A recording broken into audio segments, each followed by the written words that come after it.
Hello guys, and welcome back to my little garage. Hopefully you got a beer in front of you. Hopefully there's nothing for you to do for the next, well, I don't know, 10, 15, 20 minutes maybe. I don't know how long is that gonna take. We've got some Harley Davidson V ROD parts to paint today. So I'm gonna just shut up, drink my beer, load my airbrush and get on with it. I'm not gonna talk about it, what I'm gonna do. I'm just gonna fucking do it.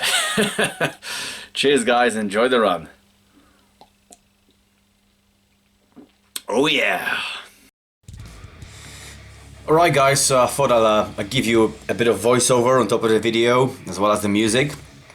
The reason for that is I can't always, I'm not always able to speak while I'm working, especially when it's like, you know, sped up video, a bit of a time-lapse going on, so it's not always possible to explain exactly what I'm doing. I thought I'd give you like an insight, a bit more info while I'm working. So let me know how that's gonna work out today.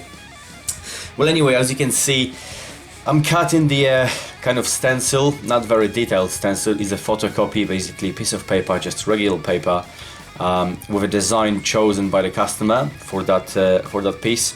Obviously I'm gonna make it my own, but I want to map it out the best I can. As you can see, I'm just cutting out the vital, crucial areas, like to map out where the teeth are, when is the eye sockets, the nose cavity, all that stuff, kind of. So the skull at the moment is gonna look proportional and exactly like the one chosen by the customer for this piece. And right now I'm also cutting out same kind of paper. I got 4 A4 pieces of paper stuck together here with sellotape, and that kind of tribal design, it can be a bit tricky to get it right, but the reason I'm cutting it out loosely is I wanted to have like a nice sharp and crisp edges to my airbrushing design. I don't really like working with stencils too much, it's kind of not my style, but this helps a lot, you know, and obviously I would never be able to produce such a sharp edges with airbrush alone. So I'm kind of cutting the negative and the positive stencils from a paper. And over here we are, well, I prepared the pieces before. This is the petrol tank cover.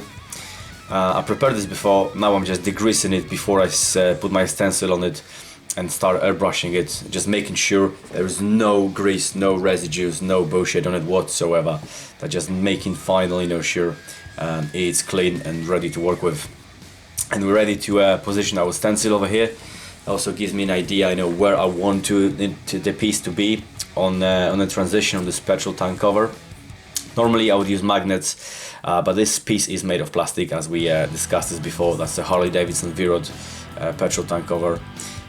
So there it is, kind of positioned loosely, very loosely mapped out. These pieces, yellow pieces of tape. Over here, as you can see, I cut a little triangle out of the paper, so it's stuck in the middle. Put a tape over it, kind of get away with it without using magnets, just like this piece over here, and it kind of stays together. Loose kind of stencil, so I can work with it, you know, quickly map it out, and then work on details by freehand.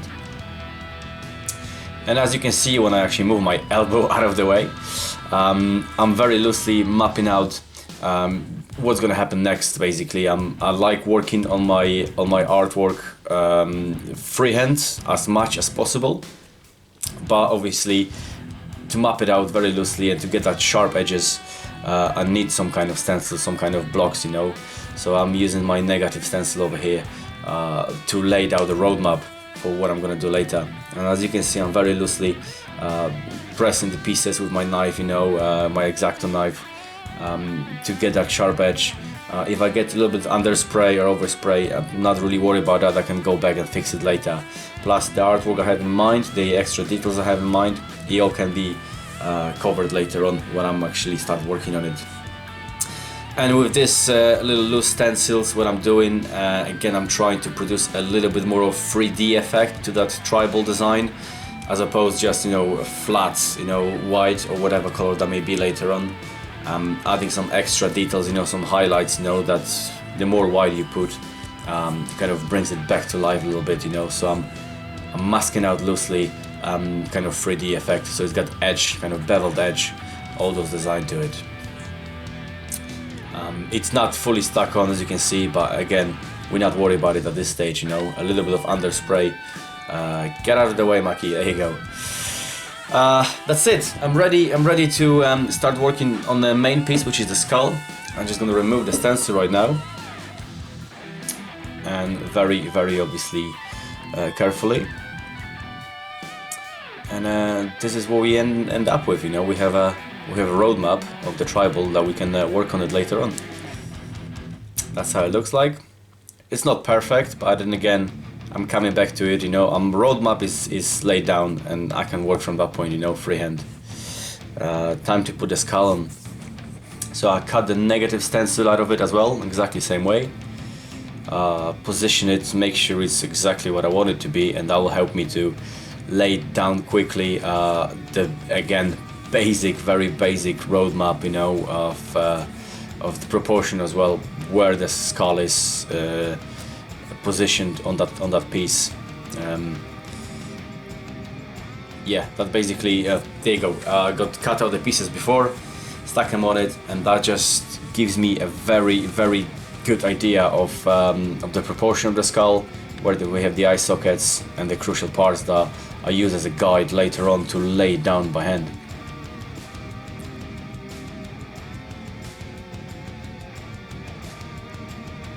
See, this is enough to let me know where the teeth are supposed to start or end, you know, and all that stuff, and the major parts, you know. Same with the bottom jaw.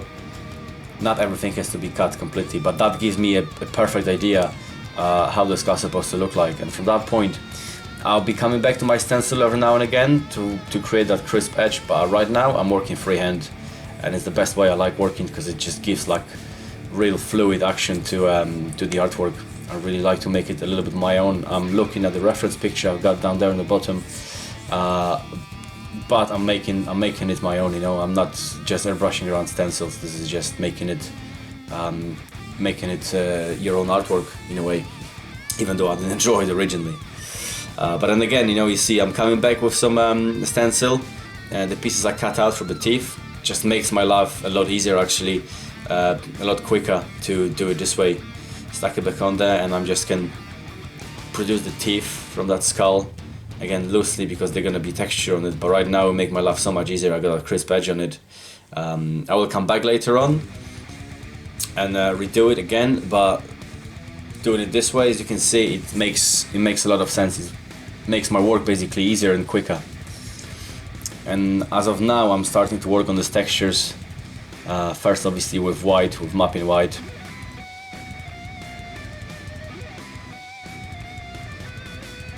Coming back to stencil every now and again, just to make it a little bit more, you know, easier for me.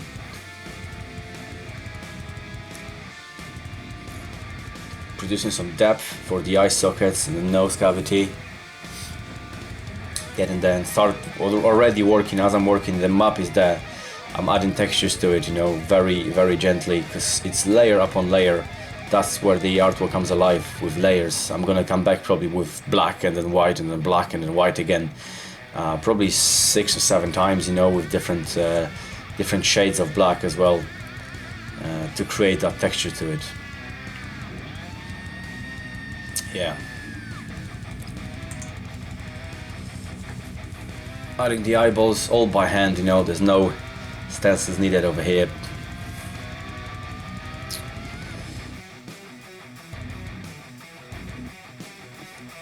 And that is a loose stencil. This one actually I cut myself. The other one was I purchased.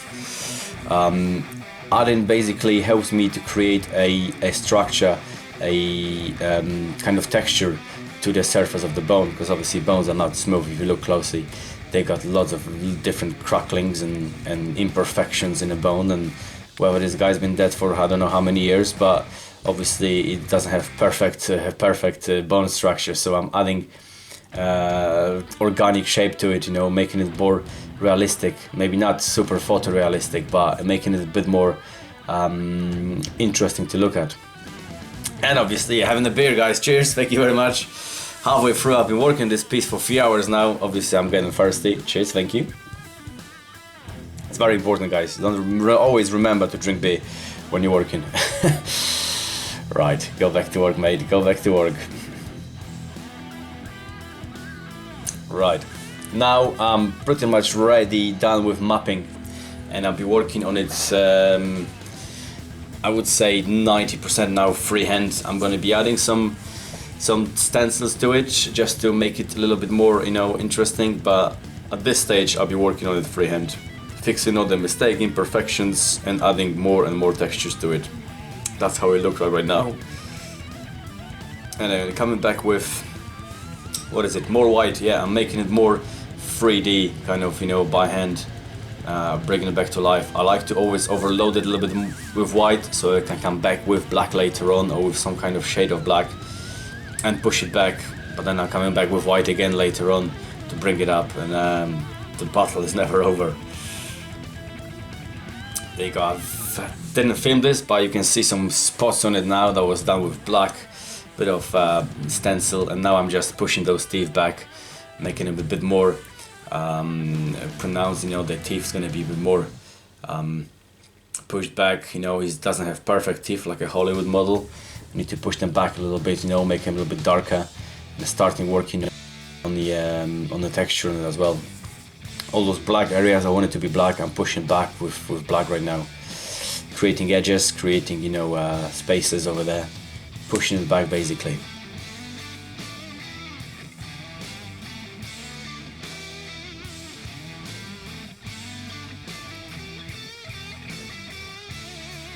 Yeah, all those work, you know, working freehand on it right now. I'll use stencil every now and again, put it on for a second or two just to create that sharp edge again, but then working freehand from that point, you know, pushing back the eye sockets again, the nose, making it more, you know, profound. So there you go. Need to get that sharp edge around the corner. Use stencil literally for like a split second, and back to freehand again, and then creating more textures to it, pushing it back, create shadow underneath their cheekbones. Much easier putting stencil there for like 5 seconds, spray it around it, take it off again, and working freehand again. If you guys work with stencil all the time, the artwork will, in my opinion, looks too much like a sticker, you know, and doing it this way, like this is just a piece of Scotch-Brite. I torn it in half and I like really separated it so it's very thin, and I'm spraying it to the crucial areas of the artwork, and that's creating a really good effect. I really like that effect for like organic shapes. Yes, it can be done with airbrush alone, but this is much quicker way, and it's creating, each texture is pretty much different when I'm moving it around, sprayed from different directions and different, you know, pressure as well on it. That's my own stencil I cut off as well, so I'm trying to go between the different stencils and moving them around, so the texture I'm creating, I'm trying to make it a bit more organic, you know, a bit more realistic looking, rather than it being, you know, just one-off thing. Even if I have same stencil, I'm using it the same. I try to twist it around, you know, upside down, inside out, or left to right, just to make it a bit more interesting. Right now I'm coming back to it. That's day 2. I forgot, we agreed with the customer that the skull, the bad guy, needs to have some fangs and some horns, and I completely forgot about it. But that's not the end of the world, because I'm nowhere near finished. This is probably about 30% done. So I'm adding some fangs to the guy, and I'm gonna add some horns in a minute. There we go, I cut just a regular horn. And I'm gonna work with it, you know, just to blend it in by hand to this forehead. Make it a bit more evil and sinister looking. It's the other one exactly the same. Just a gentle map, you know, so I know what it is, and from that point I can work with it. I can give it some structure so it looks exactly like it was meant to be there, and not added the next day. But as I said, you know, that's not the end of the world, and things like this can be added. It will be more difficult to actually remove those horns from that point, but there's always a way to do it as well, you know. And now I'm happy with more or less the shape of the horns and fangs, you know, so it's kind of dead vampire, kind of devil looking guy. I'm adding extra highlights because I came back with black before, pushed it all back, and again I'm building another layer on top of that, so that's layer number 3 and even 4, pushing these highlights, you know, pulling them back to the surface, make it a bit more, you know, the more white you put there, it kind of brings it back to life again. But I'm gonna come back to it with white later on. Same technique I did before, the little structure over here. Oh, that's Buddy, garage cat. Came to pay a visit. Same technique with the Scotch-Brite, you know, using to create that structure on the teeth, you know, extra texture, bring it back a little bit, you know. Same thing over here, I'm gonna go for the crucial areas where the highlight's supposed to be. So it's not just, you know, blurry piece of white going over it, but it's actually got some structure back to it. You may not pick it up right now on this video because the camera is kind of behind my back and you got the light reflection, but it really does make a big difference having structures like this other than just regular, you know, paint flow into it. It really makes a huge difference. And now I'm back with my black, but it's not exactly full black. I always add some brown, blue and red as well to my black to make it. Plain black is good, but I'm not going for plain black over here. That makes it a bit more organic color to it. It's not going to be 100% black. Adding blue and red to it and some brown, it makes a big difference in the end of the day. You know, you may not notice that first thing, but it's not just in your face black against that white. It makes it blended nicely, and it's super reduced as well, so I can really work with it. Putting more structure to the horns. You can't really see it because the light is reflecting really bad over there. But again, my little trick with this little Scotch part, you know, that is torn to pieces, that really make it my life a lot easier. Putting some shadows behind his horns so they look even more 3D than before. And we are getting there. That's getting more and more, you know, with more layers where I'm supposed to be here. I'm quite happy with this piece so far. Obviously, there's a lot more to do, and that's probably my final layer of white of the highlights. So I'm bringing back all the pieces I want to be really the closest to the viewer. I'm just highlighting them again. And that little last piece of white, it's making a big difference, you know, it's a big impact, because you look at the artwork right now and the white hits you first, and then you're looking at the other pieces around you. But as you can see, there's quite a lot of details going on over there right now. Maybe again it's not the best angle to look at it, but I'm gonna take you closer later on and we can investigate it all. Final highlights. I can always come back with black later and push it back if I see some pieces, but this is pretty good so far. I'm quite happy with that.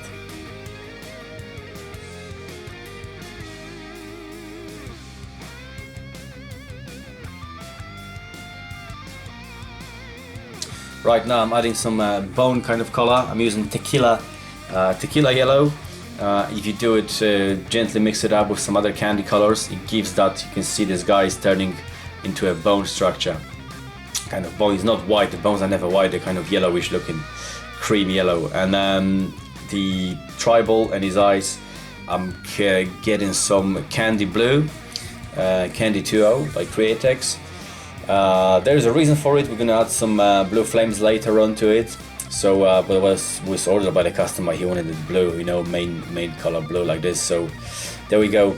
A pretty evil looking guy with blue eyes and blue tribal. This is probably I would say 50% done, this part, because I still need to do some other add some bits and bobs to it, creating some blue flames later on and working it with it. But at the moment this guy as the details, this is done, you know. I need to draw a line somewhere, and I'm quite happy with that. Obviously we'll be adding some more stuff to it, so hopefully guys join me in the very next episode. We'll be painting all the parts for Harley Davidson V ROD. That's just the beginning of it. Let me know how the voiceover over the video works, and until next time guys, thank you very much for watching. Have a beer, rock hard, and we both see you very soon.